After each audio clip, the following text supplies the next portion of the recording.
Good evening and welcome to the first semi-final here at the Stockfarm Technical Centre in the President's Cup between Roosevelt Scared Portsmouth Bombers FC President Cup between the Roosevelt Scared Portsmouth Bombers FC and Central Cooperative Credit Union Dubla. My name is Claire Regis and I'm joined in commentary this evening by Mr.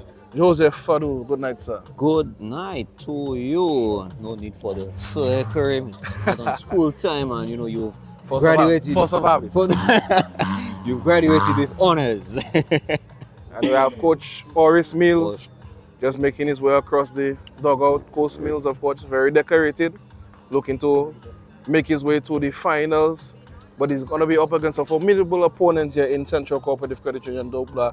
Of course, this year's Premier League champions, completing that three-peat for the whole. Well, definitely, and of course, they came up against their last game was against DS, where they were looking for double digits in that game, but they were just shy of one to reach double digits.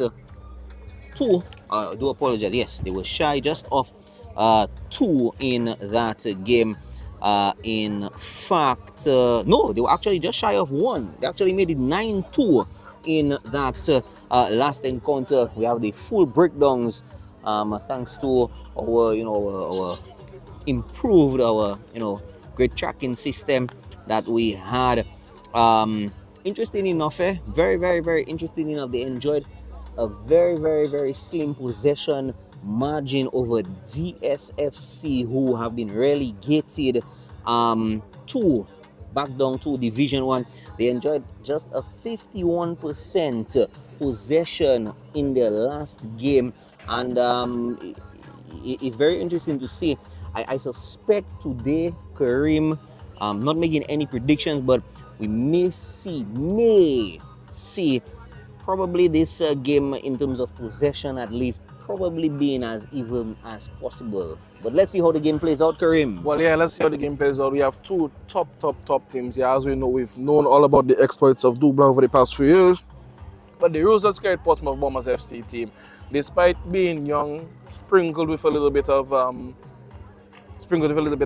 experience here and there, and they can really make some waves in this President Cup and in the league next year. They had a third place finish, was it?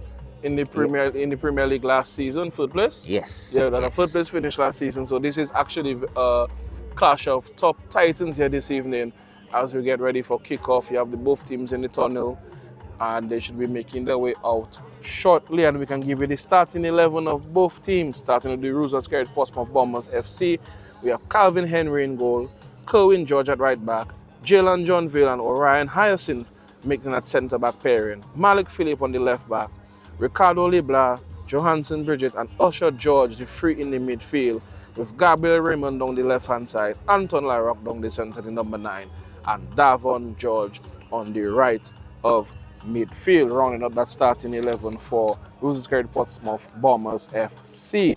And we go to Dubla, Jerome Burkhardt in goal, Chad Bertrand, Marcellus Breeders, Giovanni Javier, and Cassidy Larocque rounding up the defense for Dubla, with Brian Thomas, Corbin Paul, and Merrick Shillingford in the midfield, with Savio Anselm, Travis Joseph, and Odell Laville rounding up the front three for Dubla. So both teams sparing no punches here, putting out what you can arguably consider to be their strongest possible starting 11s here. Maybe Portsmouth just with the exception of no Rion Coffee. But other than that, we expect some good football here, Joseph, as we just get ready. The team just maybe making their final preparations. The officiating team just getting ready to do this game. And as we said, this is the first of two semi-finals. There'll be another semi-final tomorrow against Valvoline. We United takes on Sajiko Southeast. So we are getting into a bit of the peak of the excitement in the President's Cup. Who will hold that illustrious title of the President's Cup again? Will it be Dublanc, or will tonight they be sent home in this North Derby being played on neutral grounds, Kareem? Very, very, very interesting stance of venue that we have two teams from the north. In fact, they're just about 10 minutes, about 10 or so minutes away from each other. If you're driving Dubla to the south of Portsmouth, Dublanc to the south of Portsmouth and vice versa. So this North Derby being played in the south of the island on neutral territory. It's going to be a very, very, very interesting game. It's interesting that you said as well, both teams are sparing no. Basically, they're coming with guns blazing out, Kareem. Very, very, very strong guns blazing out. And we see the number one sports photographer, probably the number one photographer on island.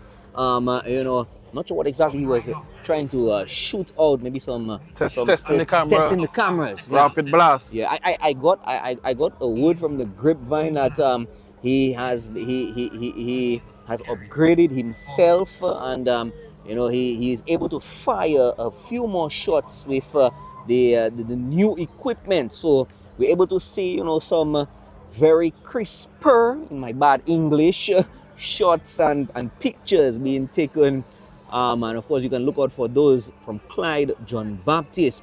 I'm not sure if I should say this as well, but he's going to be celebrating his birthday sometime this week. I'm not sure when to say, if I should say, but sometime this week, people try to harass Clyde John Baptist. All right. Is it this week? Hold on. Is it this week, or did I get my dates mixed? Oh. Well, we do have quite a bit of time to go. I do apologize for that. Well, but when you do, please harass him, okay? So whilst you have your dates mixed up, Joseph, we have both teams making their way to the field. You have the action, what we would call the presentation, the product being led out by the refereeing team here in their green. And both teams, you have Dubla sporting the traditional royal blue kit, goalkeeper in black, sporting the scrub hat, and then you have R.S Portsmouth Bombers FC in the all red kit. Both teams leading out as eternal battle, red versus blue. Both teams making their ways, and just being led through the handshakes there is Captain Barrel Thomas, and on the other end, Portsmouth captain Johansson Bridget.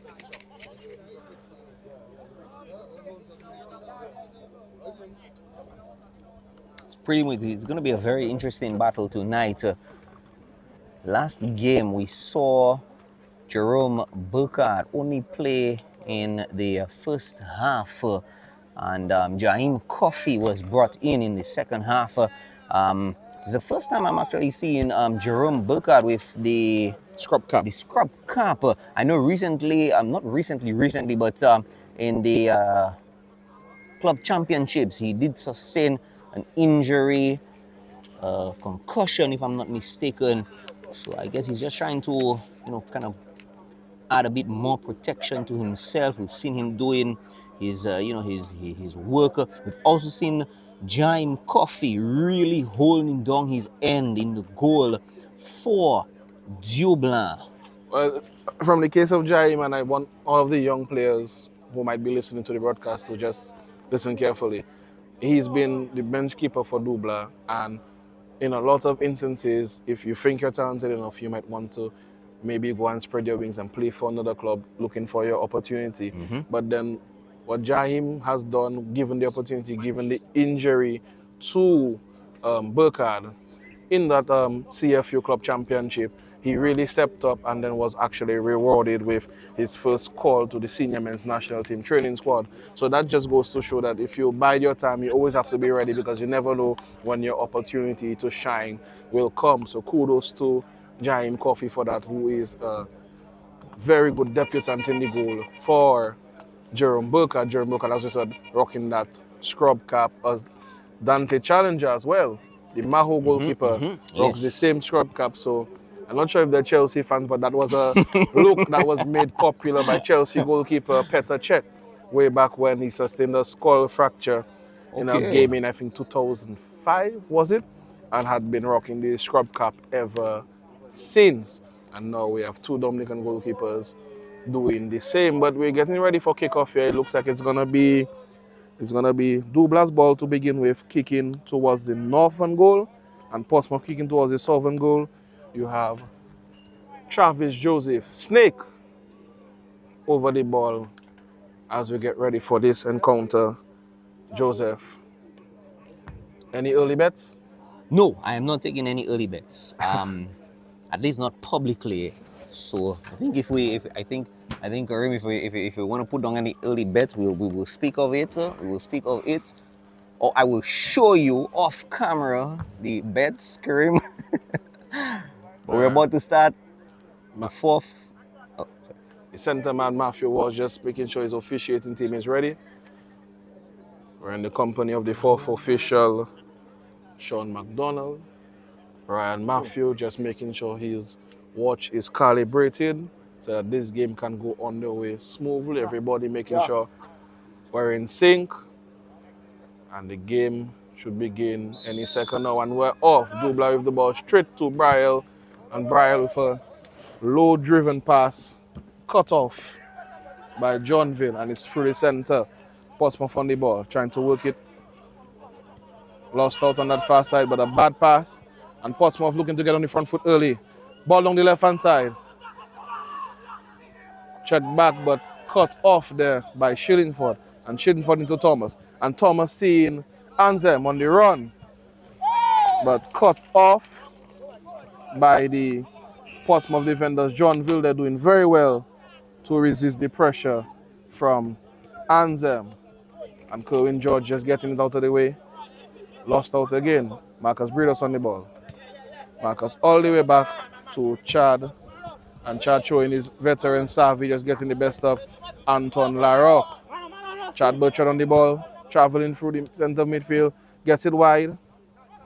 Ball coming all the way across, but unable to reel that in was Travis Joseph. And Johnville making the clearance there. First throwing of the game, and good early exchanges between the both teams. And it's going to be a high-energy game here this evening. Ball thrown back into the game. Myrick Shillingford on the ball into Corbin Paul. Paul all the way across. And there's a miscommunication there, but it makes it all the way to Travis Joseph. Travis Joseph, strong challenge. And a corner kick signaled by the referee there. Travis Joseph was bearing down on goal. And here in Dominica, there are too many more dangerous side-saw goalkeepers than Travis Joseph trying to line one up on that right foot of his. But kudos to the Portsmouth defense making it happen.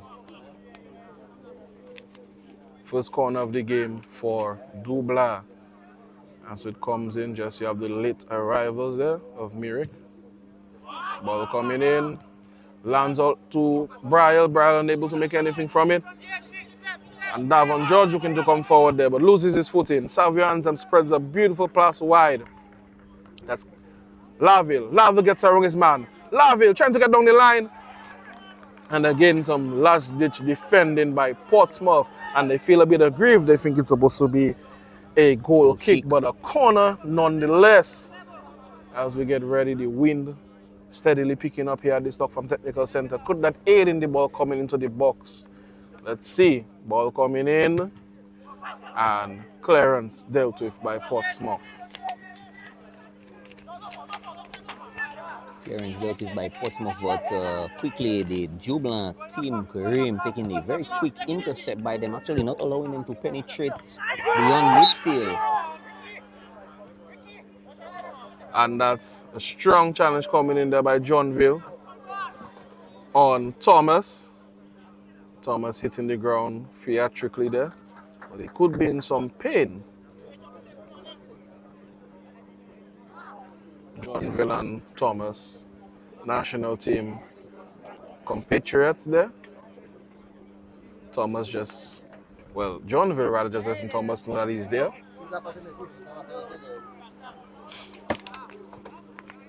But it's a free kick to Dubla. And Thomas just shaking off of that knock, and he's going to be on free kick duties here. A lot of action in the first few minutes of the game, Joseph. Very much so, Kareem. And ball coming in. A bit poor there by Thomas's standard, straight down the goalkeeper's throat. Hopefully he's still not feeling the effects of that touch of injury that he just received.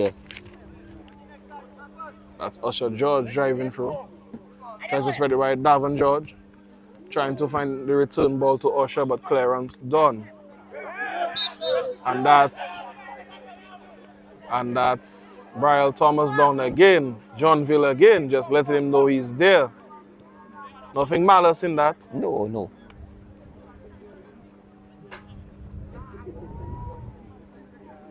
I suspect Kareem Portsmouth is probably looking to play a bit more of a one-on-one game here, man-on-man. I suspect this is the feeling that he wants to give Brian Thomas here, to let him know that, you know, I'm on to you a bit. All right, that's Laville. Ball away from Thomas.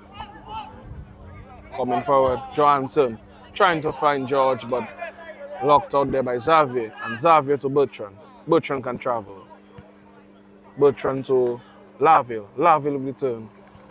Laville trying to get a ball early into the box, and well held by the goalkeeper for Portsmouth, that's Calvin Henry.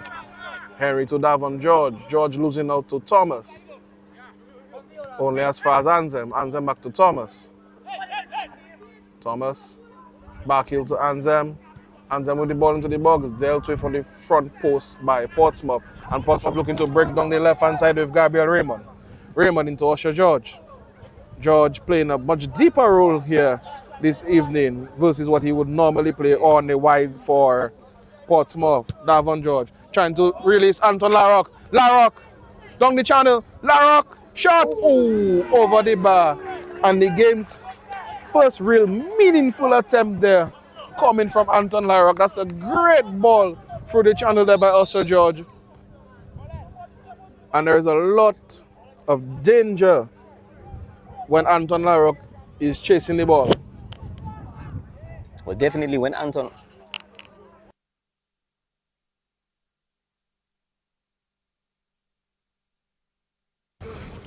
All right. Well, definitely, Kareem, you're correct about that. And Kareem, it's very interesting to note that, you know, the way how it snuck up on Dubla, it was very much unexpected that, in fact, I don't think Dubla was actually expecting the counter to have come in the way how it came. So that goes to shows that, you know, there is that ability to sneak through the defensive line of Dubla, and possibly to get in some goals. Yeah, Portsmouth is a very rapid team, especially the front three. The front three tend to hunt you down, the likes of Anton Larocque, Gabriel Raymond, and Davon George. Usually do a lot of work in the front there, but that's Savio Anzem. Anzem trying to escape, and that's a strong challenge coming in. And ball out of play, it will be a throw in to Dubla, straight into Thomas. Thomas to Anzem. Anzem back to Thomas. Beautiful football by Dubla. Into Breeders. Breeders shoving on the line. Breeders tries to get it across. And it's all the way to the back post. And it's a save, and it's finally snuck into the net. And I don't know who they attribute the goal to. I believe it was an initial shot from, I think that was Odell Laville. Yes, it was. But then somebody just got it over the line. Looks like it was number 20 of Portsmouth just falling in on number 21. But we'll get a confirmation from the fourth officials as soon as possible on the goal scorer. Sean.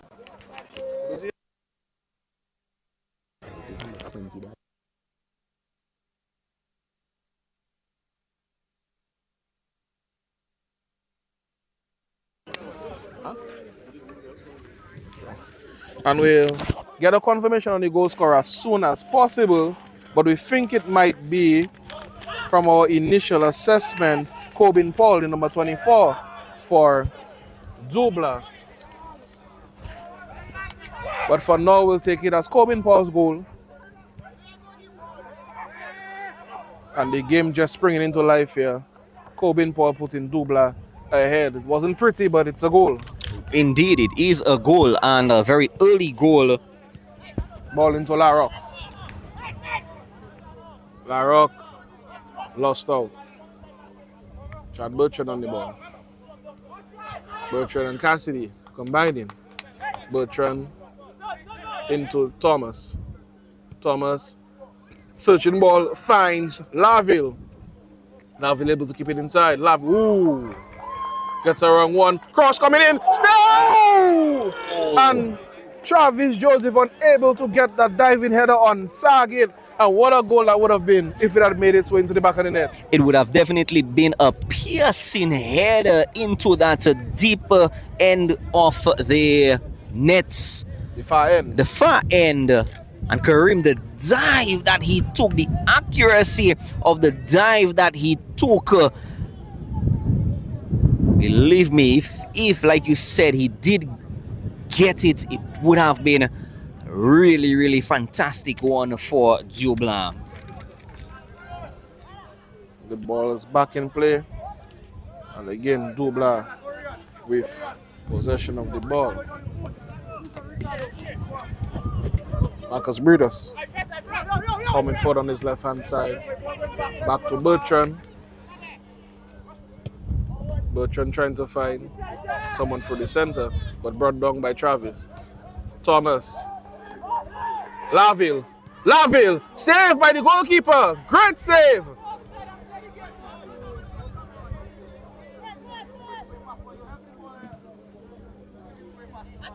Anton Larocque on the ball. Larocque crowded out by 3 blue shirts. And the ball's with Travis Joseph. Joseph, Thomas. Thomas just heavy on the return.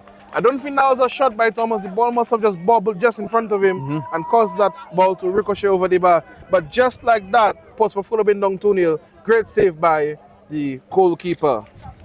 First initial save by him, very, very well executed. Especially after that 9th minute goal coming in just a moment or two ago. And that's just inviting a bit of danger to them. Johnville just giving away a needless corner there.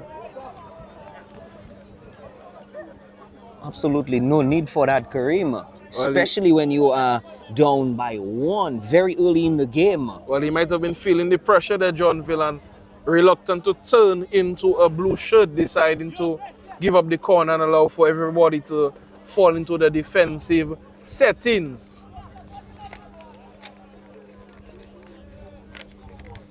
Corner coming in, doesn't get past the man on the front post. Paul trying to get it back into the mixer.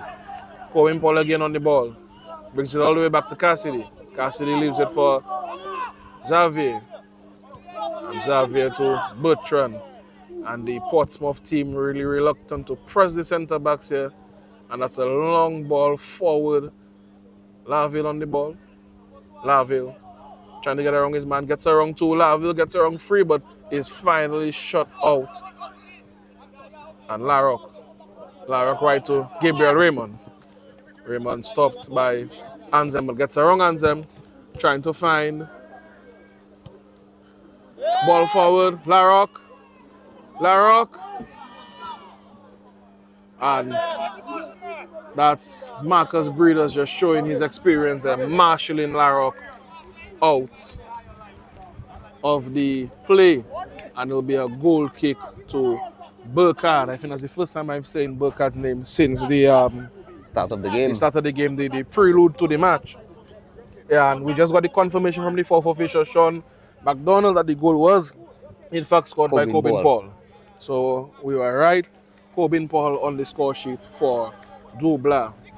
It's interesting to know that, Karim, this is the second time that Portsmouth has sort of snuck their way in, and I suspect that may be the strategy that they wanted to, or they may be playing, but...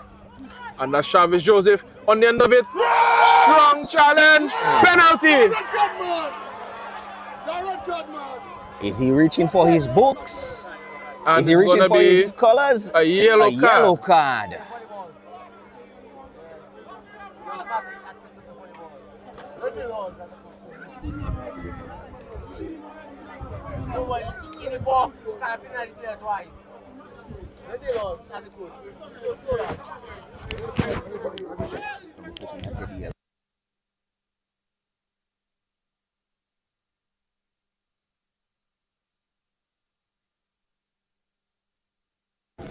All right, and a yellow card there. We think that yellow card to Orion Hyacinth, the number 13 for Dubla, so he should be on a yellow card. And it's gonna be Savio. Is that Savio Anzem?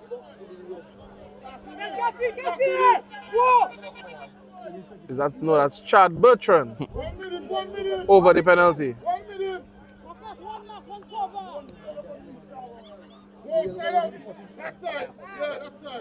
Goalkeeper Calvin under a bit of pressure for Portsmouth, Kareem. Oh, Jalen Johnville on the yellow card. And it's penalty slotted home by Bertrand. Chad Bertrand putting Dubla up 2-0. And just a correction of the yellow card. It seems that the yellow card is given to Jalen Johnville. So Jalen Johnville on the yellow card now for Portsmouth. Johnville not having his best game so far in the first half, giving away that corner kick under the slight pressure and now on a yellow card. And Portsmouth and Coach Oris have it all to do for the rest of this match here, as we're only about 15 minutes into the game.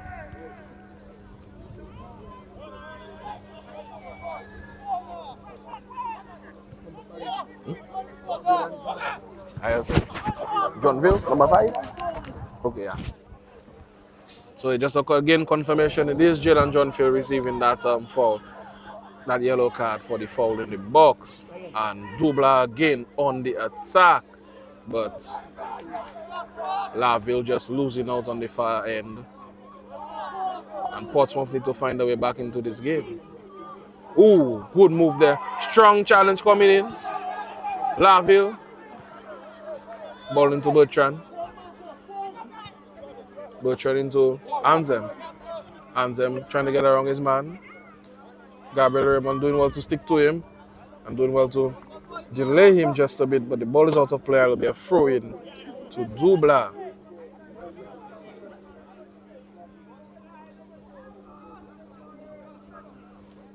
Ball out of play. Corner kick. 4th one for Dublanc, Kareem, and they are really piling on the pressure. They have not allowed Portsmouth to, penetrate. And whenever Portsmouth has penetrated, they've been able to quell and, squash those penetrations. It's going to be a very tough night, and it's still very early in the game. We're just about 17 minutes in, very early, and, the morale seems to be really going down very early for Portsmouth, Kareem. Yeah, that's one of the disappointment. That's one of the things you need to be very wary of when you play against this Dubla team. It happens very quickly where they can score 2, 3, 4, 5 goals. So you need to don't allow yourself to be dragged into that as that corner comes in. Just under the goalkeeper, Laville.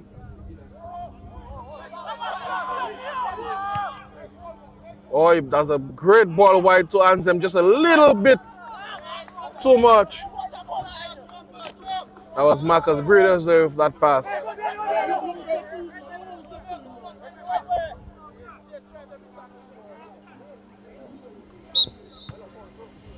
That's a foul throw. And I hate to see a foul throw at this level of Dominican football.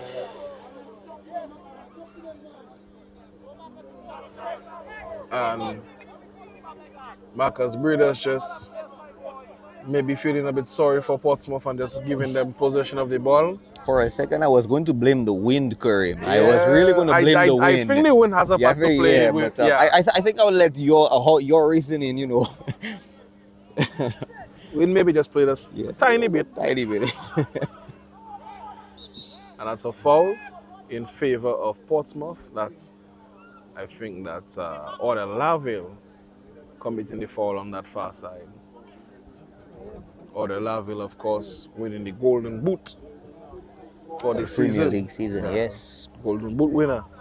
So that's back-to-back Golden Boot winners. It was Travis Joseph the year before. Now it's Order Laville.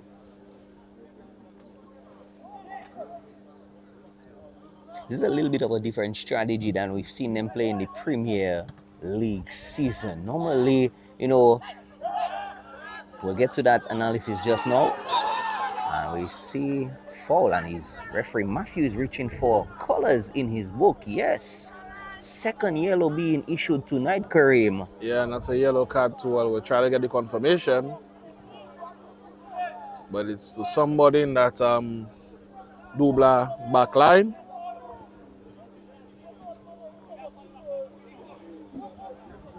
Yellow card for stopping a promising attack.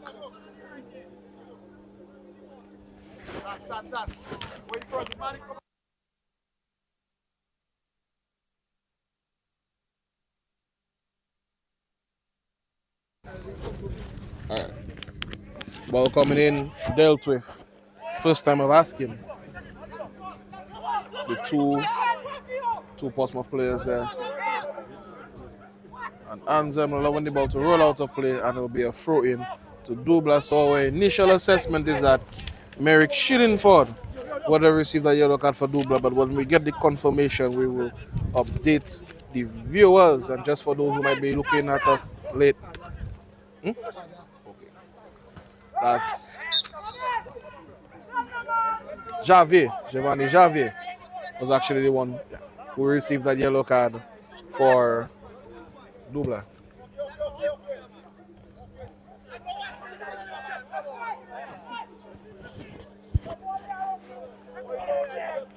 It's interesting to know the Kareem.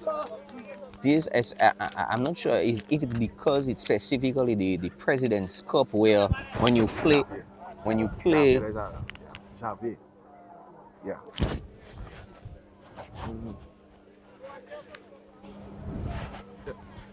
Yeah, yes, Kareem. I'm not sure if it's because it's the President's Cup, you know, when you lose, you go home, basically. That this is sort of and I'm not saying aggressive in a bad way, but the Dublanc team here, they're playing a bit more in an aggressive manner, because normally, and I've seen it happen a number of times, Kareem, where Dublanc would maybe allow you to score, and I say allow you to score one, maybe even two. And then from just about the half time, they will start to make their comeback. Ball out of play, Portsmouth's ball. Yeah, I understand what you're saying, but the thing about the cup games, Joseph, is that lose and go home. Lose and go. Yes, so there's no real margins for error. Yeah. Right. No real margins for error. It's good to see. Goal kick. Goal kick, yes. But it's good to see. It's good to see teams like Dublanc, you know, adjust strategies, tactics for such tournaments, Curry. It's good to see it. You know, you see a lot of teams when they play, you know, you see them play in the regular seasons, and then they come to play in the President's Cup or these cups, you know, when you lose and go home, and they just play the same way. No extra intensity. No, exactly. Well, Dubla is a well-drilled, well-run organization. That's a long throw trying to spring Anton Lyrock, but cleared out. Xavier. Clearance completed. Ooh, that's some good touches in the center, but losing out. And Thomas able to escape with the ball. As the wind gets higher and higher here at the Stockfarm Technical Center. Bertrand into Thomas. Thomas trying to spring one forward, but again, as we spoke about, the wind might have just carried that away from the path of Laville. Usher George. Ball ricocheting, good header there. Bertrand. Usher wide. Davon trying to get past the line and cleared off the line. And again, and it finds its way in. And Portsmouth with a lifeline back into the game. And it looks like the captain, Johansson Bridget, with the goal. After a first initial good piece of defending there by Marcus Bridges on the line, Portsmouth find a way back into this match with a goal coming from the captain, leading by example there, the number 18, Bridget. Bridget, you know, leading by example, like you rightfully said, Kareem. And finally giving a bit of hope to his team in this encounter. Just when we thought at a certain point, you know, all hope was lost, leading by example, Captain Bridget taking one back in what was a clean sheet so far for Dublanc. it was a good strike there by the captain, just getting it across the bodies, through the field of red and blue, into that bottom corner there. Nothing the goalkeeper could have done about that. And that's Coben Paul just doing a bit too much and the ball out of play. And Portsmouth looking to find some life in this game. And at 2-1, it seems much better for them than that initial 2-0 deficit that they were facing, as we have about 20 minutes plus extra time remaining in the game. Ball given away to Coben Paul. Coben Paul to Shillingford. Shillingford to Thomas. Thomas trying to fashion some space to shoot. Blocked out. Ball to Shillingford. Usher George completes the clearance. And Davon George on the ball. Back to Usher. Good 1-2 with Davon. Davon trying to spring Antoine, but it rolls all the way to the goalkeeper, Jerome Burkhardt. And Burkhardt just restarting play with Chad Bertrand. Marcus. Ball out of play. And it's actually going to be Portsmouth's ball.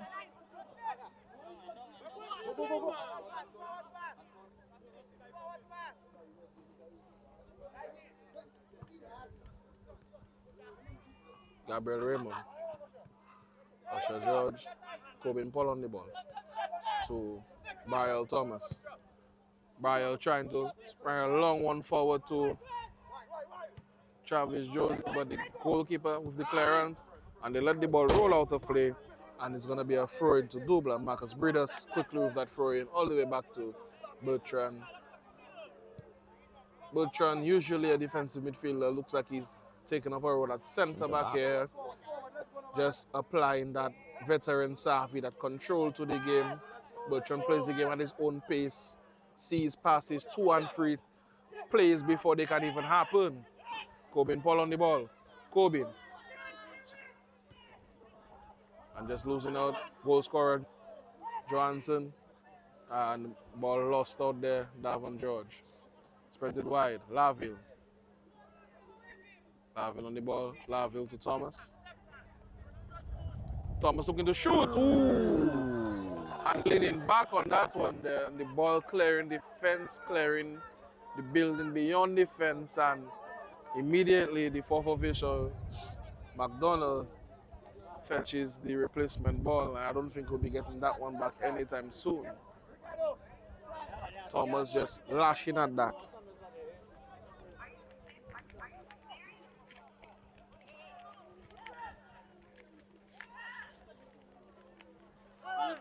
Ball lost out. Thomas again on the ball. Thomas.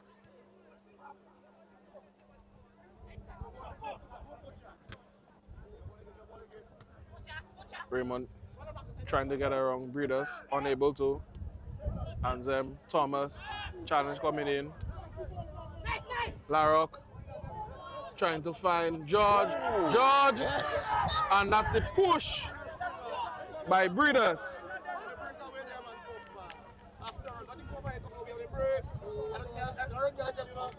Not sure, Kareem, if I'm not sure if I would be correct in calling that an intentional one, because he did take a very harsh one to his back.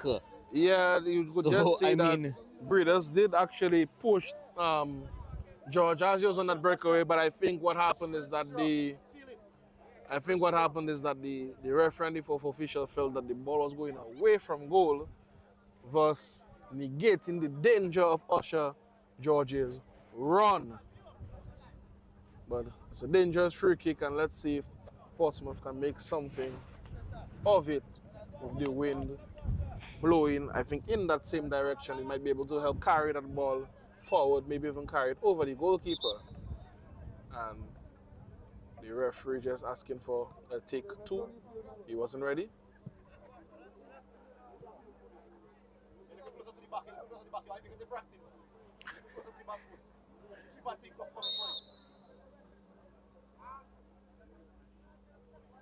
George. Clearance completed by Javier. And Laville looking to break. Laville, ball out of play. It's going to be Portsmouth's ball. Larocque trying to turn. Larocque getting past one. Davon George trying to return to Larocque. Ooh! And that's a late tackle coming in by Thomas, getting all of Davon George and none of the ball, and that's a yellow card to the captain, Brielle Thomas.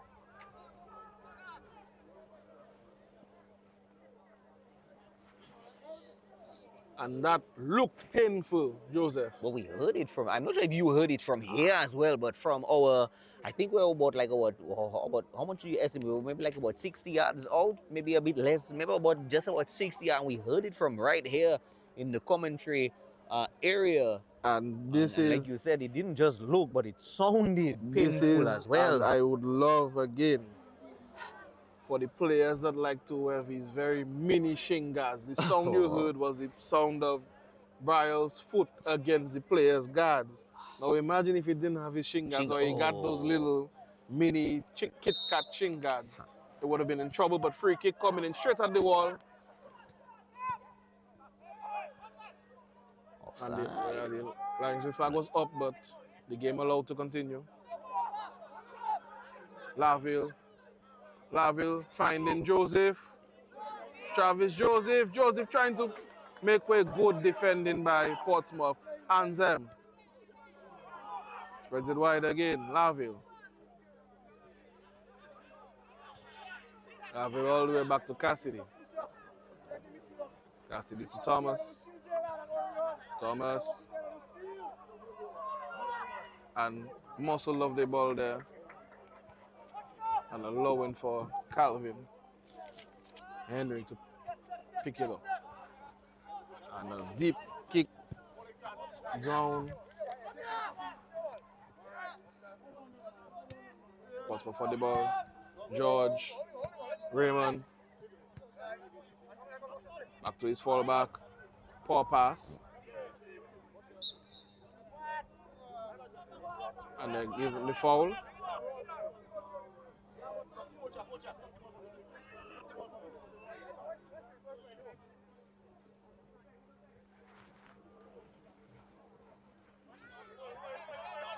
Brielle over the ball.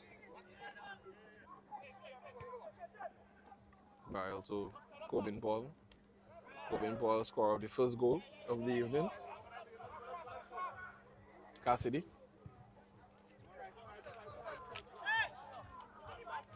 Long spread left to nowhere, Kareem. Yeah, just a poor pass by the right half. It's interesting to note, Kareem, whenever Dublanc plays to Laville on the right wing pushing forward and they realize they cannot go forward, they always fall back. The center backs, Bertrand, play to him, and it's like they draw Portsmouth to them and then just sneak their way through. And that's a great ball forward. And foul against Portsmouth. Wow. But yeah, it's interesting that you say that, Joseph. That's what you call recycling play. So most coaches will tell their players, if you can't bring the ball forward, you bring it back. Thomas again on the ball. Thomas finding Marcus Breeders on this left-hand side. Breeders back to Shillingford. Shillingford going all the way to Bertrand, as we said, just recycling that play into Thomas. Xavier spreads it wide. Cassidy back to Xavier. Laville lost out.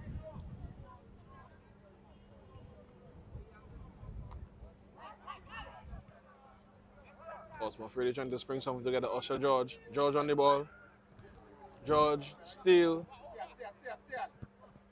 George running the length of the field, and that's been something that Usher George has been doing since high school.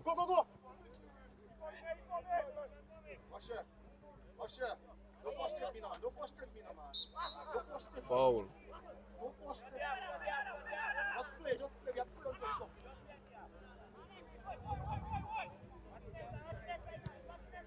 Long ball. Ooh, good pass. Ball. Good take. Oh, good take. Thomas still. Thomas looking for a pass. Gets it to Corbin. Corbin still. Corbin for shot. And Corbin shot makes it through. Wow. And I think that might have been a deflection anyway. That wrong footed the goalkeeper. But nonetheless, it's a goal. And Dubla restored their 2-goal lead. 3-1 here at the Stock from the Legal Center. 34th minute. Definitely, they've been looking for it, Karim, and they've been attempting. Portsmouth has been denying them entry, but that that slide through, that slip by Corbin Paul, that's the edge that they've been looking for, and they finally got it by the feet of Corbin Paul. 34 minutes in, 3-1 in favor of the Premier League champions. Dublanc at this time. Yes, and it was again some very good patience shown by the Dubla team. Thomas on the edge of the box. Corbin Paul again just showing that control, keeping the ball under his control, and then just having that shot. And as I said, it must have wrong-footed the keeper because he dove to his right. And from what I could see, the ball hit straight down the center. So, but it's a goal nonetheless. And it's one Portsmouth would take, it's one Corbin Paul would take. Corbin Paul, not one of the players that you would look for in the goal scoring chats for Dubla, given the likes of Travis and Ordell and Brian Thomas. Yes. But, him coming in with his 2 goals tonight, and that's Travis Joseph in a wrestling match, almost winning that match there. And I think, Joseph, that's one of the things about Dubla that's always so incredible. And I tell people all the time, and just the goalkeeper making a little bit of a meal of that collection, is that the goals can come from anywhere. Dubla is not one of those teams that if you shut down 1 or 2 guys, you're going to win the game. The goals can come from anywhere. If Lavin is having a bad night, Travis can score. If Travis is having a bad night, Brian Thomas can score. If Brian's having a bad night, Savio can score. And look, right about now you have Corbin Paul with 2 goals here tonight. So it's all about how you like it here with Dubla. But again, Portsmouth scored 1 to get back in the game. So if they can score 1, they can score more. And that's Brian Thomas just showing his strength there against Davon George. Ball screwing all the way to Shillingford. Shillingford back to Thomas. And Thomas skipping forward to Laville. Laville trying to pop a shot, but collected by the goalkeeper, and the goalkeeper with the long clearance all the way back. And I think that Portsmouth needs to settle down and probably try to play the ball out from the back a little bit more, because on several occasions the goalkeeper is just knocking it forward and it's coming back directly onto them. Yes. Yeah, so if he's going to knock it forward like that, it needs to be far enough where the likes of Anton Larocque and Usher George, Gabriel Raymond can chase it down in Dubla's defensive third. But when you just knock it through the center of the field like that, it's back on you in an instant and your defense doesn't get time to rest. That's Brian Thomas on the ball, spreads it wide. That's Anzem. Anzem knocking one forward to Laville. Laville on the ball. Laville back to Anzem. Anzem, ooh. Anzem to Paul with the brace. Bertrand up the field now. Bertrand gets it to Breeders. Breeders going down the line. Breeders across the face of goal and nobody there. Anzem. Clearance completed by Portsmouth. And Anton Larocque on the end of it. And Larocque can maybe stretch his legs there. One-on-one with Javier. Javier winning that battle there, but unable to win the throw-in. But good work by Javier face-to-face with Anton. Kareem, Portsmouth have been fighting to push forward. They've not been, you. I mean, you indicated the goalkeeper has not been pushing forward. He's been playing it from the back, and from there, it's been a fighting. They've just been fighting to push forward. And that was the number 6 for Portsmouth there with that speculative attempt. That's Ricardo Dubla. Ball still in the defensive field of Dubla, but Marcus Breeders can get it clear and spreads it wide to Laville. And Laville looking to take it on the turn. And Laville looking to turn on the afterburners, but unable. And a little fight. All in good fun, scrapping on that far side. It's been an interesting battle between Laville down that right-hand side and Malik Philbert on the left for Portsmouth, actually. Yes. Yeah, Malik doing very well, in my opinion, against who is one we can consider one of the premier attackers in Dominican football in Odell, Laville.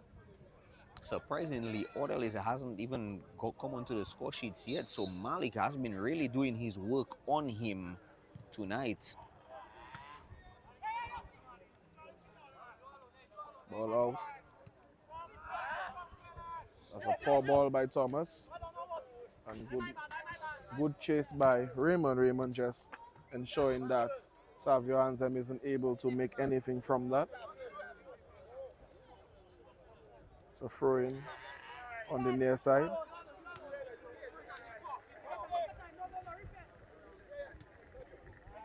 Recycling play all the way back, drawing Portsmouth in. But I suspect they've been reading that draw in to them, not being able to push forward. Still playing it from the back. Dubla, centre backs attempting to push forward on the right side, looking for Odell. Laville gets to Odell on the far end, taking his time. A quick bit of turn, Salads in, tries to sneak through, gets the sneak through, and he goes down. Foul. Is he reaching for colors? No, referee will not reach for any colors this time.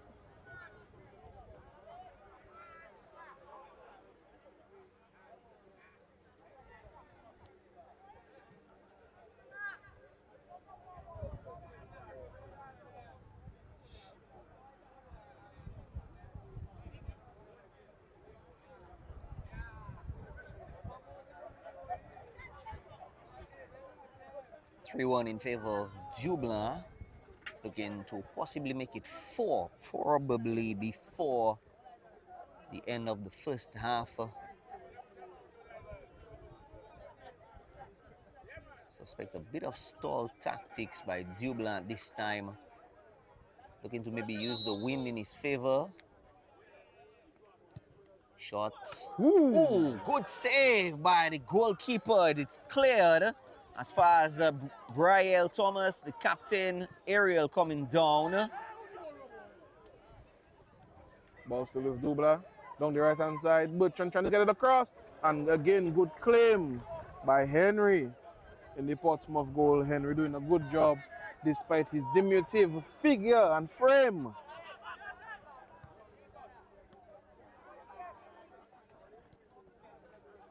Oh, that's a break coming through. And the goalkeeper squashing that attempt. That quick counter on the far side, Kareem, was quickly squashed. Possession down through the midfield area, spreads it to the right winger, attempting to penetrate, not getting through on the penetration. Portsmouth take back possession. And Portsmouth need to make the best due with the little time they get the ball through the center of the field and into the offensive third. Ball coming in again, just lost out, and Gabriel Raymond can look to it, spring the counter. Anton Larocque. Larocque having to pick up the ball in some real deep positions here, trying to make something happen for Portsmouth, because Joseph, what's actually happening to Portsmouth is that they're picking up the ball so deep that the striker has to drop deeper and deeper and deeper to receive the ball. And then that doesn't play well to Anton Larocque's strength. Anton Larocque's strength is his speed, is his ability to get around defenders, like what Laville is doing. And Laville gets into the center, and it's left by everybody. It's left by everyone, and Breeders has to go back to Paul. Into Bertrand again. Bertrand into Laville. Laville for shot. Goal! And it was just a matter of time. Order Laville on the score sheet for Dubla. 4-1 in the first half here. And that will help Dubla as we get ready for half time.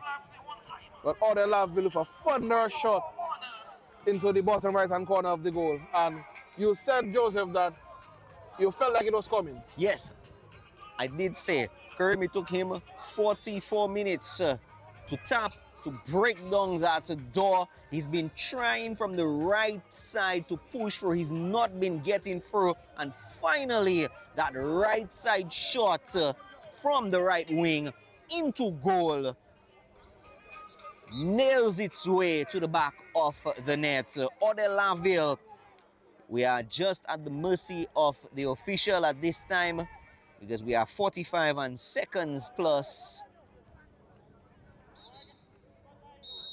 And the referee blows the halftime whistle here at the 45-minute mark.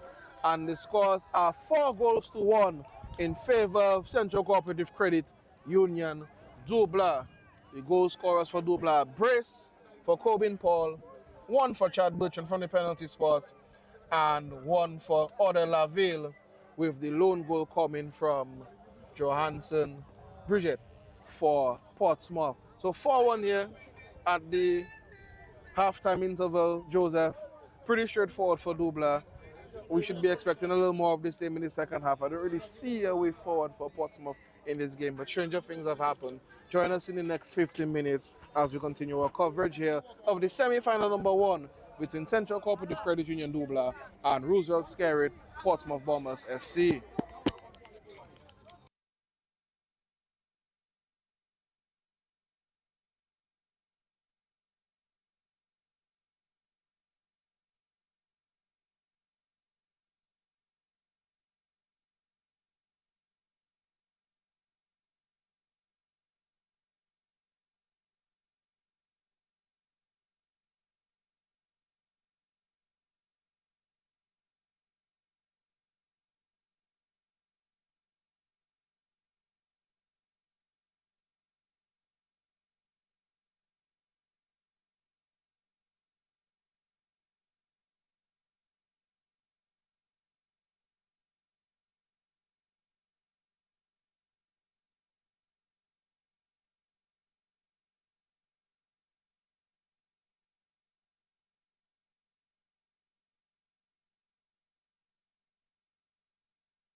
All right, and we're getting ready for the second half of action here at the Stockton Technical Center between Portsmouth and Dubla.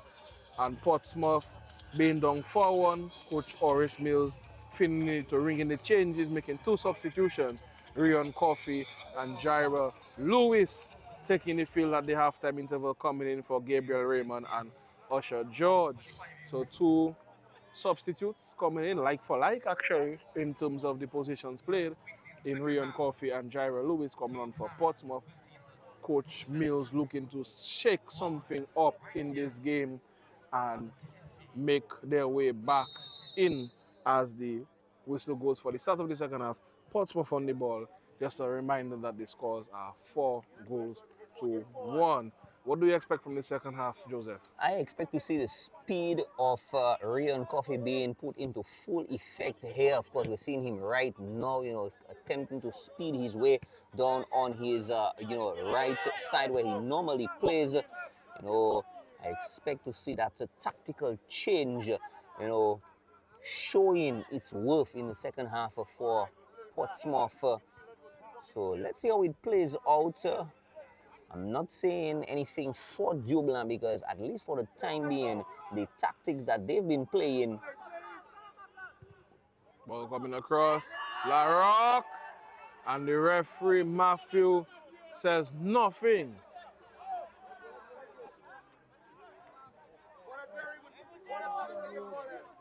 And Portsmouth just first of the teams to try and get some danger towards the goals. As you said rightly, Joseph, 4-1 in the first half. There isn't much that needs to be changed for Dubla, maybe just to avoid complacency. But I don't see them conceding 3 or 4 goals in the second half. But again, as I've always maintained, stranger things have happened.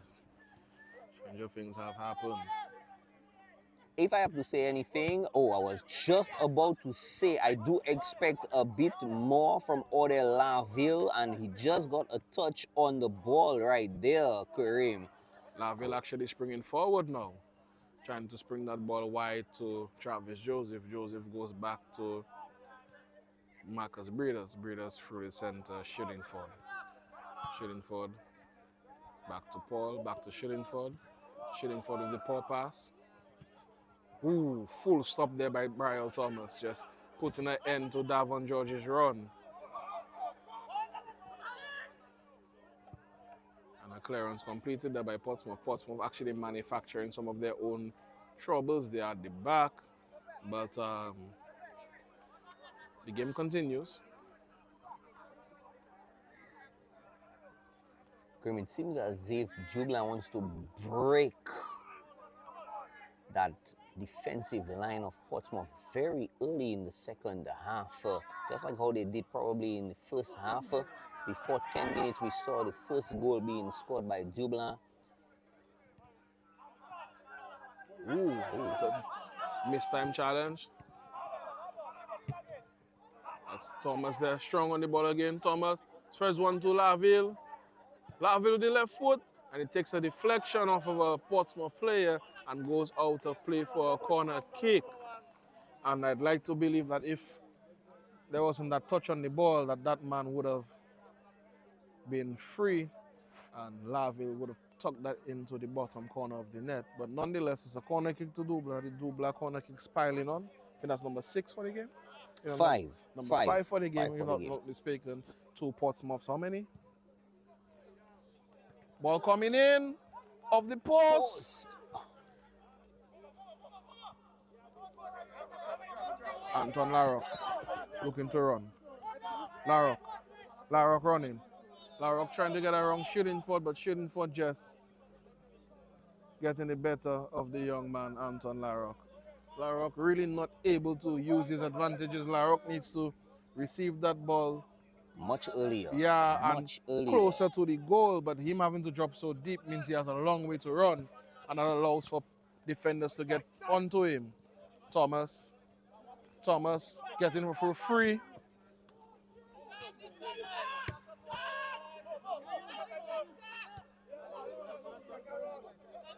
Ball back with Xavier. Xavier going all the way back to Burkhardt. Burkhardt spreading the pass to Breeders on the left-hand side. Breeders.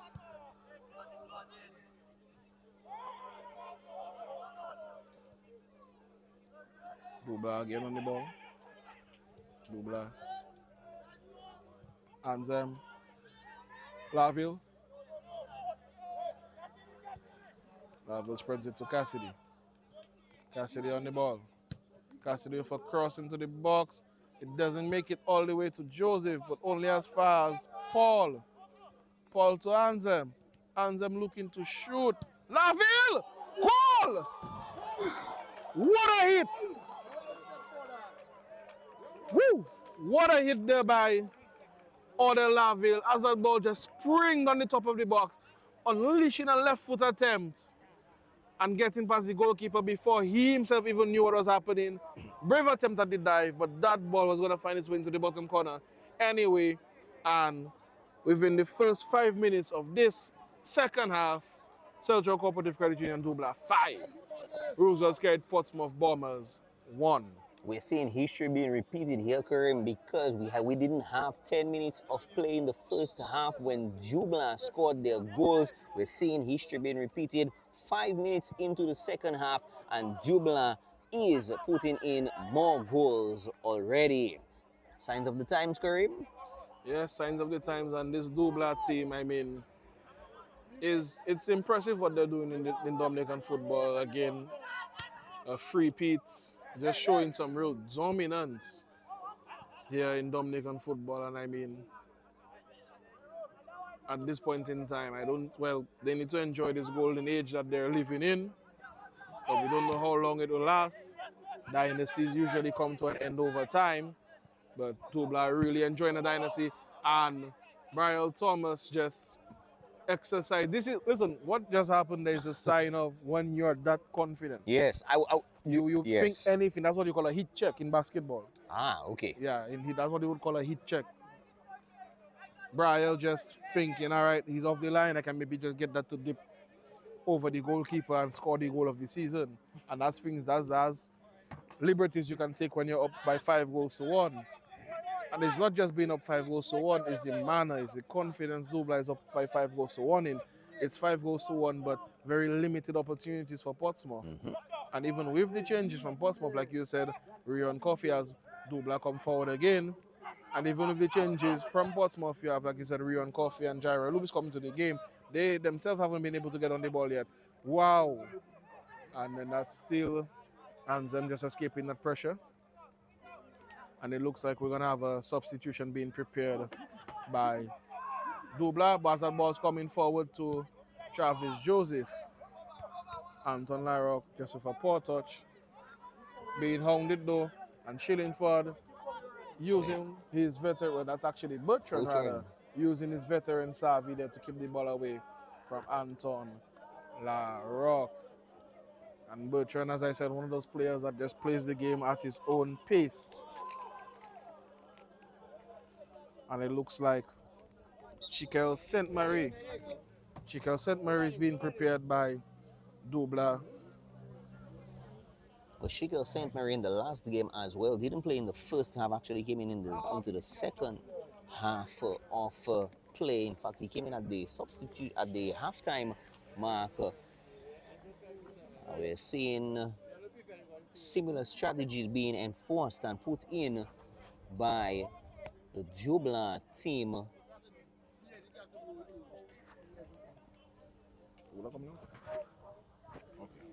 And that substitution being prepared for Dubla, as we said, Chikel St. Marie is going to be coming in, and it looks like Cassidy Larrock will be leaving the field. So interesting by the Dubla coaching staff, because Chikel is an attacking player, and Cassidy has been playing at right back for Dubla. So interesting to see what the change in shape is going to be. Does that mean, Karim, not cutting you short there, that the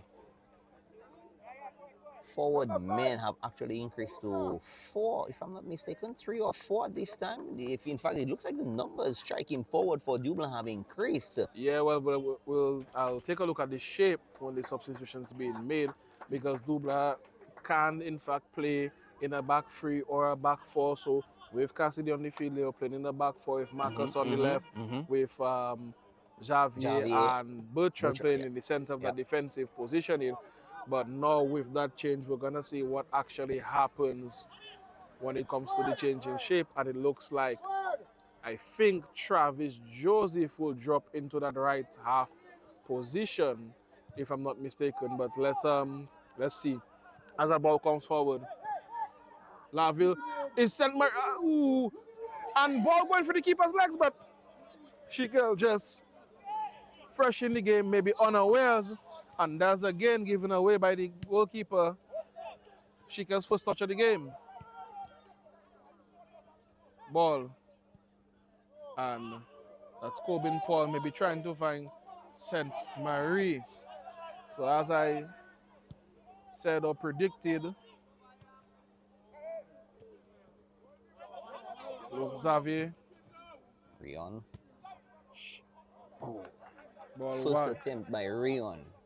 Very good first attempt. A bit wide, Kareem, but... Yeah, Rion Coffee just showing some signs of life there for Portsmouth, yep. Getting opportunity on his left side.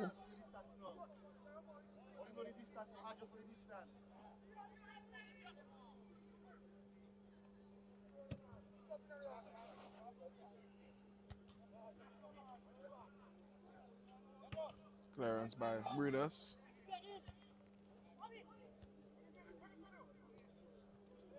Laville, and that's a foul.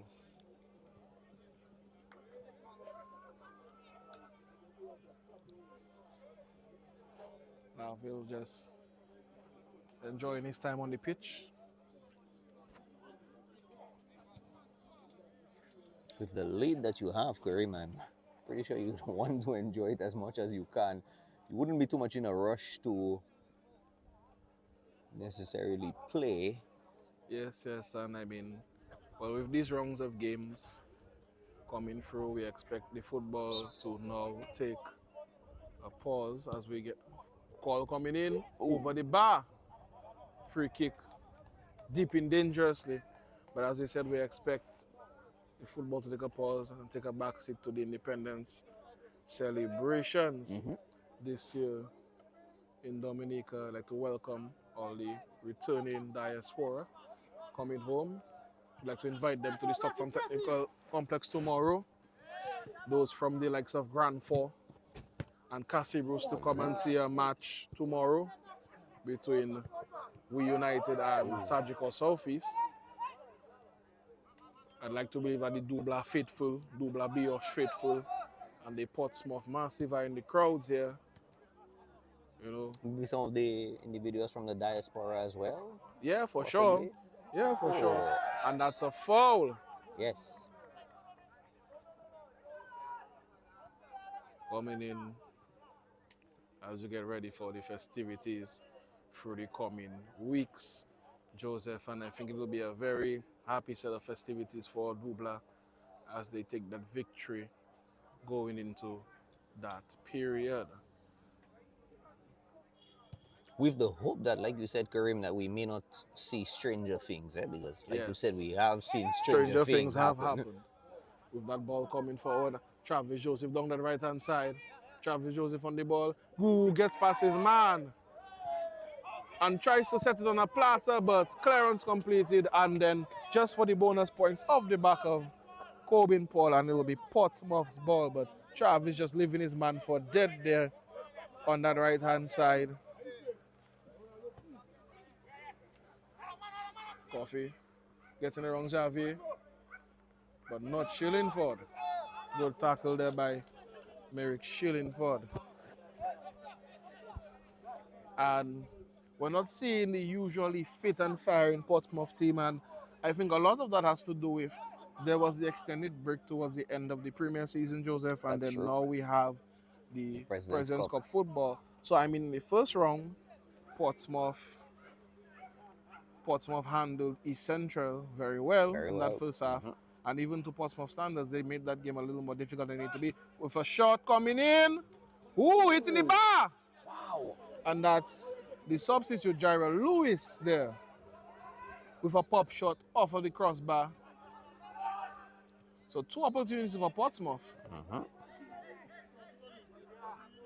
Thomas brings it back to Breeders, and Breeders spreading a pass to Travis Joseph, and Travis Joseph with the take.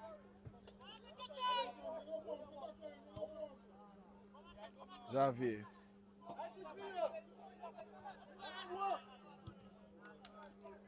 Kareem, they've played that recycle tactic about 5 times so far.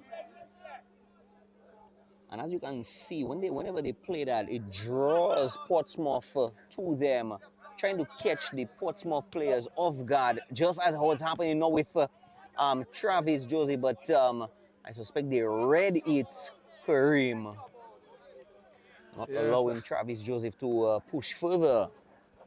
Listen, there are a lot of things that I admire about the Dubla team, but one of them is their attention to the detail of the game, their communication in what's going on. You have the likes of Chad Bertrand, Barrel Thomas, who usually are like the engineers, the orchestrating what's going on.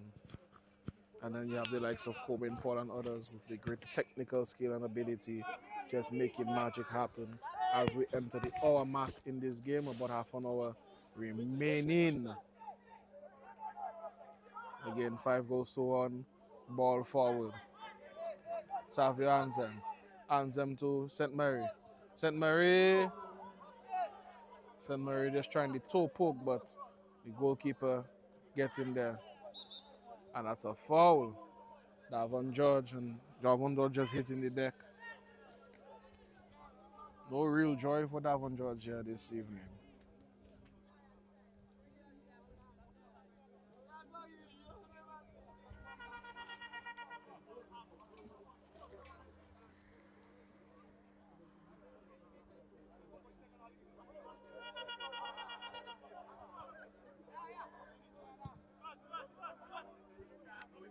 Long one forward. Didn't quite get to Rion Coffee. Let's see whether or not Rion will make up for it. Gets one touch on it. Shot down! And nothing to boast. Yeah, nothing to boast there. Portsmouth really trying, and Jerome just showing off his flicks and tricks, making the game entertaining for himself. I mean, besides conceding the one goal from the shot from Bridget. Yeah, Jerome Burkhardt hasn't had much to do in this game. Ooh, strong challenge coming in. That's a bit of a frustration challenge there. And Portsmouth looking to break down the far side. Portsmouth coming on that line and just crowded out and ball out of play, throw into Dubla.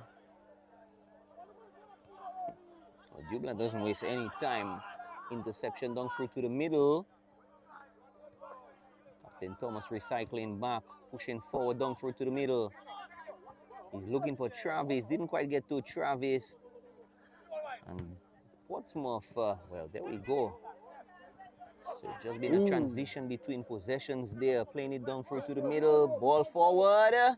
St. Mary on the ball, brings it back to Joseph. Joseph trying to get around his man, good defending there.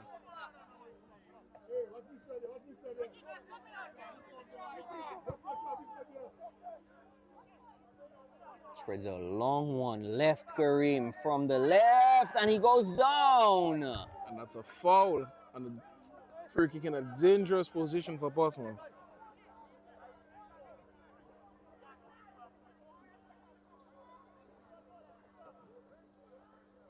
Colors coming out. Yellow card? Yes. That is third yellow card of the game, second to Dubla.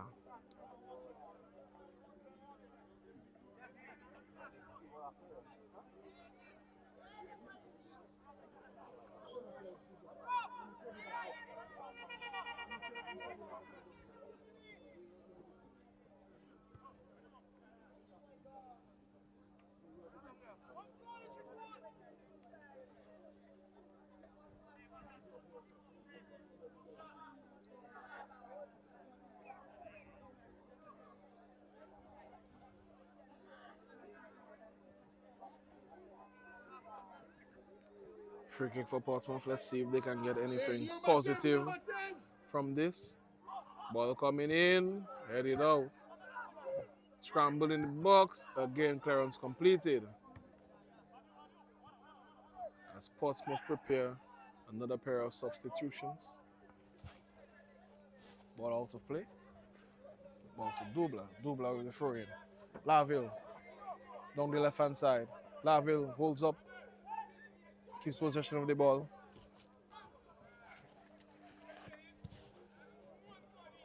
And it looks like Kwame Carbon and Jalen Joseph will be coming before we do in. that, Travis Joseph down through to the middle, doesn't quite get through. Kareem will get back. And we have two subs for Portsmouth coming in. Looks like Jalen Joseph and Kwame Carbon will be coming in for Ricardo Liber and Malik Phillip. So two substitutions for Portsmouth.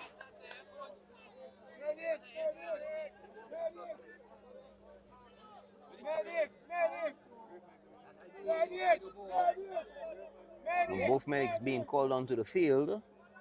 One for Portsmouth, one for Dubla down, Kareem. Yes, both medics just. So Portsmouth just making those two substitutions.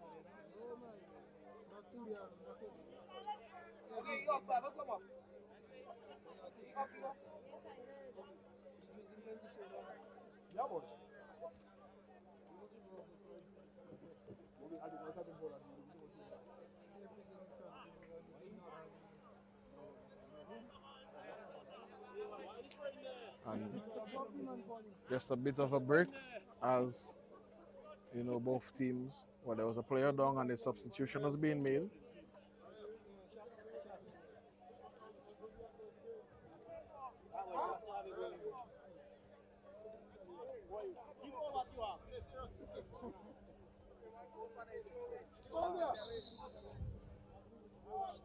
Dublanc gets the ball back into play with a throw-in. Just on the edge of 18, intercept by Portsmouth down forward to the middle, and they and a bit of pressure, still through. Dublanc penetrating down through the middle, dances his way and catches a foul, and referee Matthew goes for colours again. More and more colours keep coming out. And I think that's the substitute that literally just came onto the field. Jalen Joseph, number 24. So his first contribution to the game is a yellow card. So anybody who had Jalen Joseph yellow card in under 5 minutes, you've just cashed out. Jalen Joseph or Jalen Johnville? Jalen Joseph. If I'm not mistaken, according to the team sheet that I have been graciously donned with, Jalen Joseph. Joseph, okay. Jelani Joseph. Okay. My mistake. Jelani Joseph coming on to the field and getting yellow carded immediately. Coach R.S not looking too happy. I was hoping that at least he would have at least attempted to show a bit of pedigree and his worth coming in, but doesn't look too happy on the sidelines. Yeah, Coach R.S. I mean, it's been a long night. 5-1 now. Anzem over the free kick. And it's through the goalkeeper. And Savio Anzem wasn't the best free kick in the world, but the young goalkeeper really not having the best nights here at the Southam Technical Center. Out of the 6 goals, you can say 2, maybe at a push 3 of them he's at fault for, but that one for sure he is at fault for, and he's actually down, injured in fact. The goalkeeper actually down, and it's 6-1 in favor of Dubla.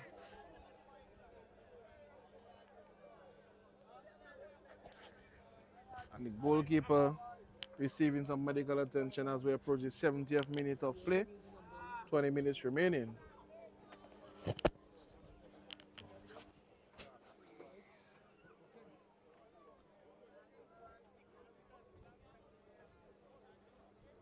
And a tough night for Portsmouth just gets tougher and tougher and tougher.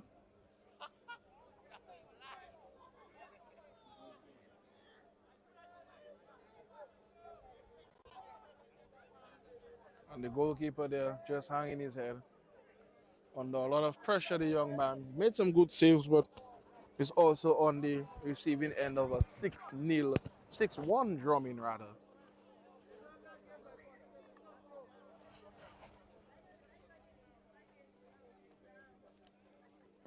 And Dubla clearly in cruise control.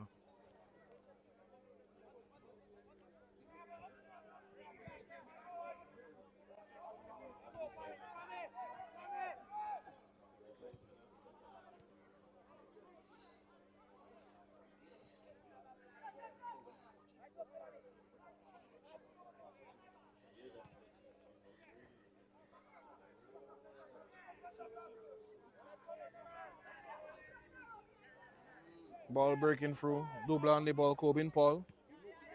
Corbin Paul spreads it wide to Travis Joseph. Travis Joseph back through to Chillingford. Chillingford on the ball, scanning, looking to find a forward pass. Spreads it wide to Marcus Breeders. And Dubla really in control of this game here this evening.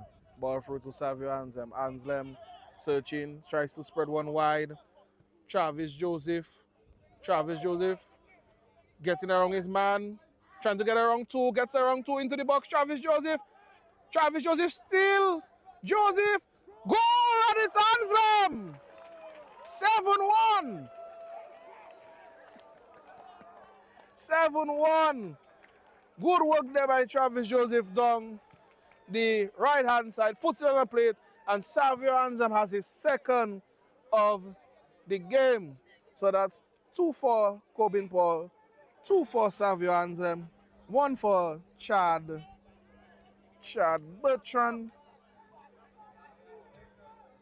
Odelaville with 2 yes. as well. So we have 3 pairs of braces here.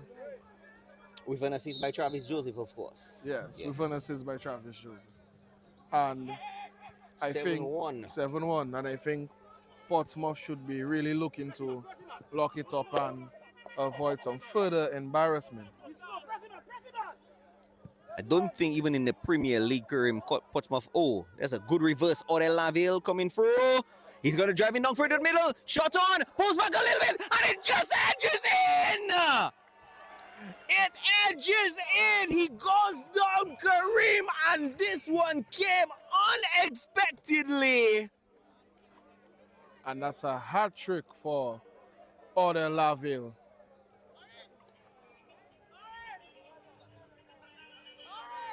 And at this time, Kareem, could we be seeing double digits for Dubla before the end of the game? Well, we had 4 in the first half. We've had another 4, Kareem, in the second half. Is Dubla going for a complete kill tonight? For want of a better way of saying it, Kareem. Well, I mean, a 8-1 in a semi-final is, I don't want to say it shouldn't happen, but if 2 teams are able to make it to a semi-final, that's 2 top teams in Dominican football. And Portsmouth, as we said, got to the semi-finals of the President Cup and was also the team that finished 3rd in the Premier League. So that's a top team. So that just goes to show the gap between Dubla and the rest of the league. And I mean, well, we're seeing something here tonight with an 8-1 demolition job. And the scary thing about this, Joseph, is that I don't even think Dubla has gotten out of second gear yet. No. I think Dubla are actually capable of playing much better than they are playing right now. And I think that's just scary opposite. That's just a scary thought for teams coming forward into the next season. Portsmouth can come forward. Shot blocked by Xavier. Only as far again as the Portsmouth midfielder. Rion Coffee on the ball. Coffee looking to fashion something. Coffee across the face of goal. And a clearance completed there by Marcus Breeders. And with this pressure from Portsmouth, might be too little too late. Scores 8-1.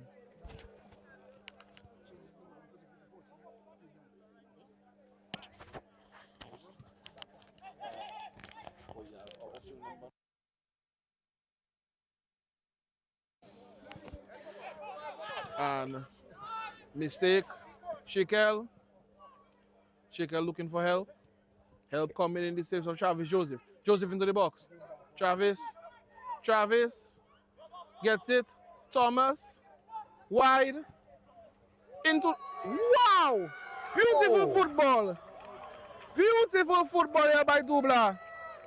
And to emphasize that point, Joseph, we'll talk about that beautiful set of play in a bit, but it looks like to hammer home the point, and I mean this as respectfully as possible. Dubla have now put on the substitute goalkeeper, Jaime Coffey. He's wearing the number 14 now, and he's going to play outfield for Corbin Paul. So Corbin Paul leaving the field with a brace, and the goalkeeper, Jaime Coffey, coming in for the final, what I think would be final 15 minutes of this game to play in the outfield. So Jaime Coffey gets this opportunity to play outfield, and it's 9-1 in favor of Dubla. Travis Joseph on the score sheet, but what football was it by the boys in blue? Most definitely. I think the string of passes starting from the right side coming in. Karim, what a beautiful string of passes, not rushing the passes, taking their time, being very calculated and being very, not tactical, but being very technical with the way how they pass. And of course, Travis Joseph just finalizing that last touch on play, putting it behind the net. And of course, it really looks as if Dubla wants to head for double digits before the end of the game. I don't think Portsmouth has been embarrassed, and I'm saying so respectfully, this bad, even during the normal Premier League season, Karim. I don't think Portsmouth has had this amount of goals being scored against them. A complete collapse by the team. You know, right now you really have to wonder what rabbit can Coach R.S pull out of the cap. What magic trick, what sprinkling of any fairy dust can happen to this Portsmouth team at this time, because right now I think they may be even living on a prayer right now, a prayer. Not sure to which gods, but it's definitely not the football gods at this time. It's definitely not the football gods, because seems as if they're not praying to the football gods at this time. 9-1, Karim. I really don't think Portsmouth has been put down, embarrassed, gone through such a heavy number this season in the Premier League, and right now even in the President's Cup, they've not had this heavy number pounded onto them. And Portsmouth just playing for pride right now. I suspect Dublanc really might want to inflict more injury to the extremely open. We can't call it a wound anymore, you know, Karim. I'm not sure what we can call it, but it's a complete open cut. Dublanc from the left side coming in, and the goalkeeper probably in a desperate dash out.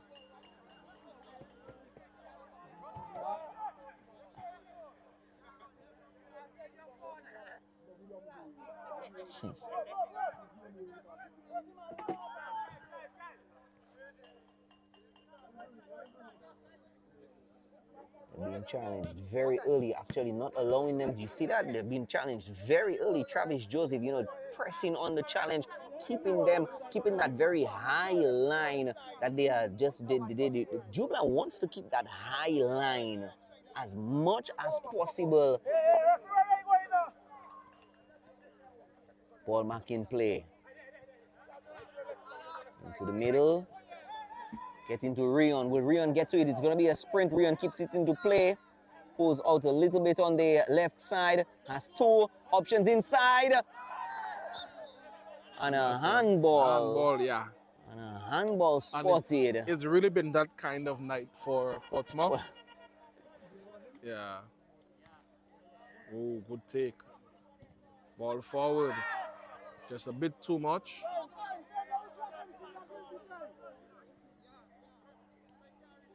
Again, Karim, earlier on you spoke of the goalkeeper really not sending the ball forward. But Rion Coffey from the left side, he has 1, 2, 3 guys on him. Has to revert back in, and that's an easy pickup by goalkeeper Jerome Burkhardt. And that's Jaime Coffey turning the ball there. The goalkeeper turns center midfielder. And Coffey making a run forward. And Coffey. Ball hustle, Coffey hustling that ball and making Portsmouth concede a corner. And I mean, at some point, listen, at some point in time, it becomes ridiculous. And I think I've never seen something so disrespectful. As in, I've seen the goalkeeper being subbed during the course of the game. I've seen games where the goalkeeper has taken a penalty. But I don't think I've ever seen a substitute goalkeeper being subbed on to play centre midfield. I think that's an first for me. I'm not sure if anyone can correct me, but that's disrespectful. That's highly disrespectful. And the We're not boys sure out. what strategy Coach R.S thought of that, but whatever it was, and I'm really not sure, Karim, if the number 19 who is preparing himself to come on for Portsmouth will be making any difference at this time, because 9-1 with 10 more minutes to go.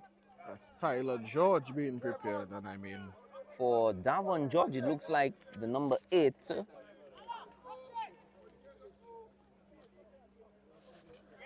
so sub being prepared. I think that's Portsmouth's final sub.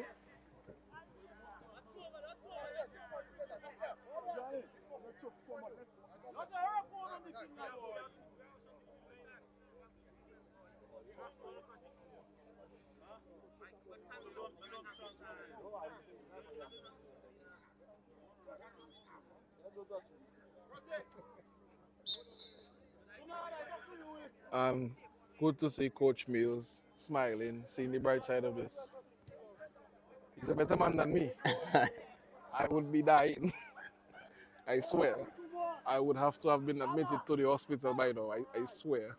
Karim, let's be serious. This week or last week, at a certain point, I actually thought, you know, that we may have had to bring you to the hospital, you know, because of the game that you played. That's just a little bit of passion, Joseph.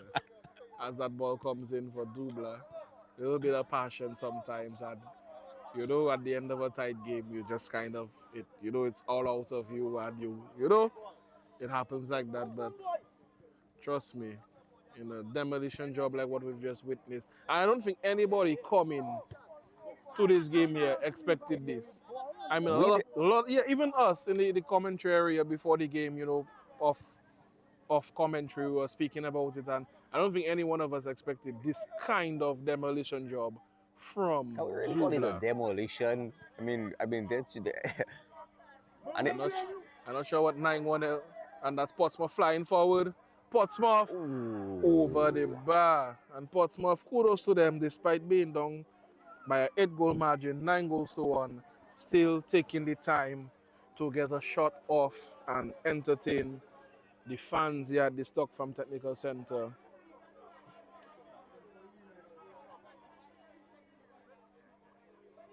Well, we're just getting a bit of information here.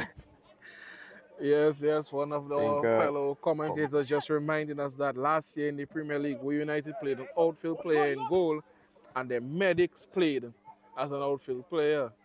So we just... But we did see history in the making as well. You know, we actually saw a coach coming in to play. Yes, in the President's Cup.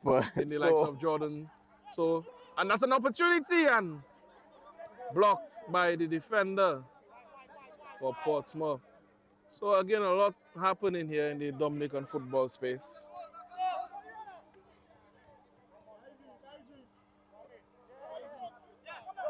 He's putting himself under a bit of unnecessary pressure because he should have passed the ball to Rion Coffey a very long time ago. Rion Coffey pushed himself forward. And there we go again. Oh, and Portsmouth getting a foul. Okay, Dublanc getting a foul. I think just about 20 yards out. Well, very interesting turn.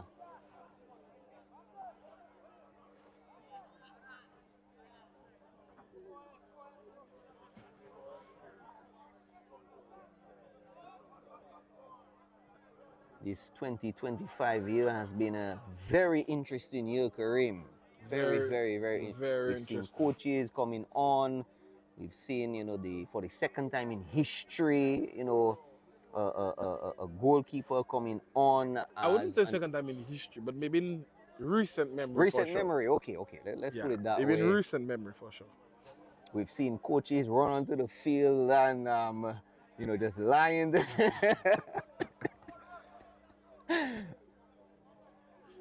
But guys, I just to tell you that Division 1 action will be taking a small break. As we get ready for that Portsmouth free kick. Will it fly over or will the wall deflect Deflected off of the of the wall wall? and out for a corner kick as Portsmouth pile on the pressure in the late stages of the game. Here, Joseph, 9-1 down, but not disheartened. Much respect to Portsmouth for pushing to the very end.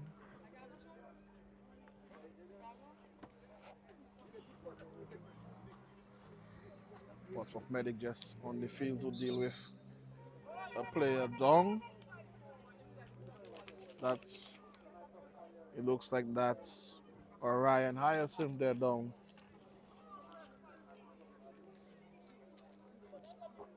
Hyacinth, yeah. Kudos to our medics who've been doing a fantastic job.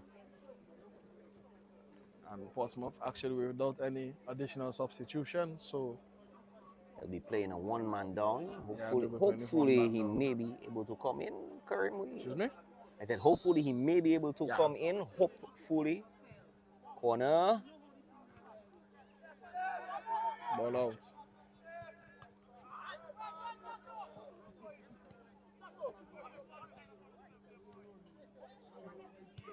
Coffee. Ooh, good work. And a shot. Ooh, wide of the target. And Portsmouth really just applying some pressure late in the game. But again, applying this pressure now is almost needless after being down by 9 goals.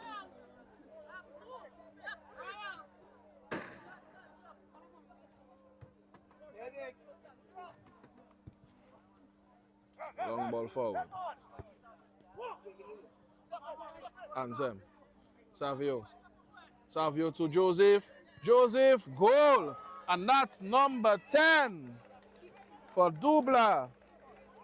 We did say they were headed for double digits, and 3 minutes before the end of regulation, they have hit double digits with Travis Joseph getting them to double digits at this time. You were calling it a demolition. I think we need to look for a different adjective because what Portsmouth has suffered through right now, I think the word demolition definitely won't be the correct way to describe things. That's incredible. You might be right, Joseph. We might have to figure out a new adjective for what is going on. But 10-1 is in fact the score.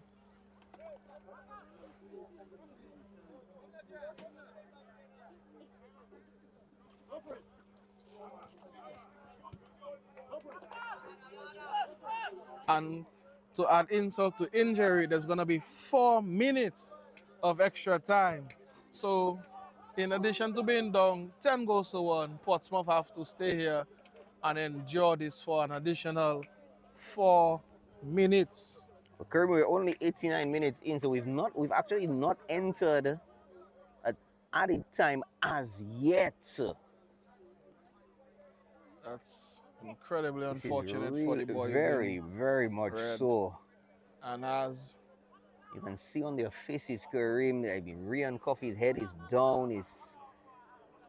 And as my compatriots, the likes of Coulson Benjamin,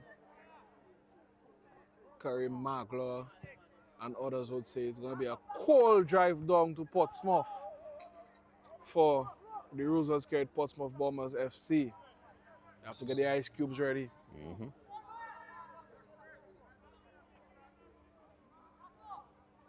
Yeah, cold ride down for Portsmouth and a warm ride down for Dubla as they head into the finals of the President's Cup, riding this 10-1 victory there. And 10-1 for now, it could even be more as they look to mount another attack.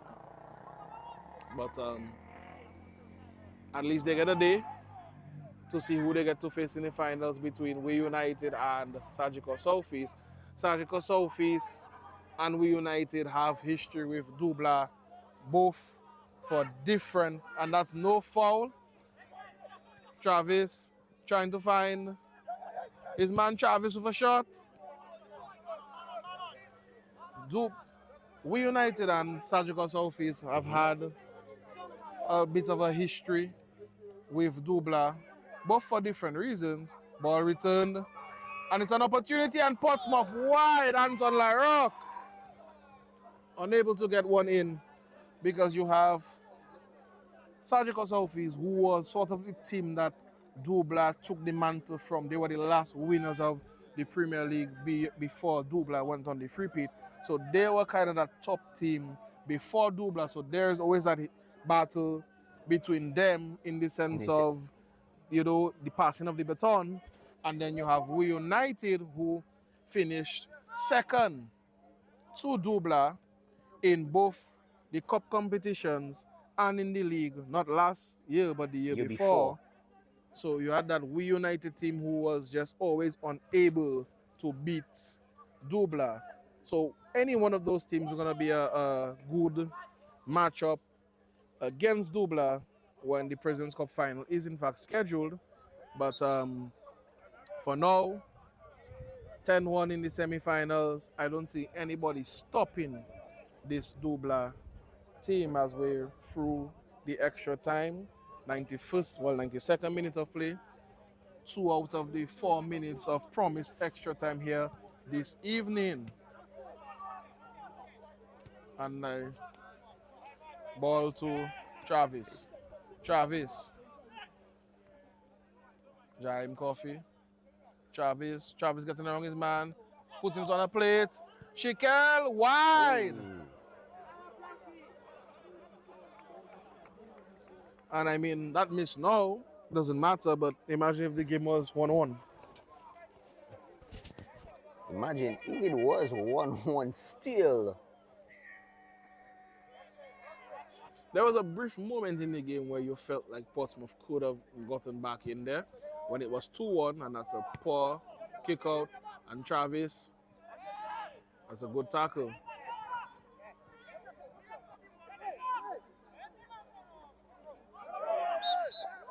Foul. Portsmouth's ball.